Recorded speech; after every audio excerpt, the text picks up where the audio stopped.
सरस्वती त्वयं दृष्ट्या वीणा पुस्तकधारिणी हंसवाहसमायुक्ता विद्यादानकरी मम प्रथमं भारती नाम द्वितीयं च सरस्वती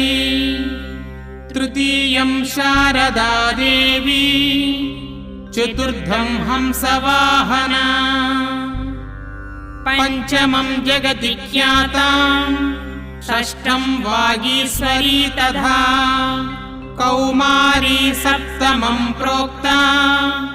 अष्टमं ब्रह्मचारिणी नवमं बुद्धिधात्री च दशमं वरदायिनी एकादशं क्षुद्रघण्टा द्वादशं भुवनेश्वरी।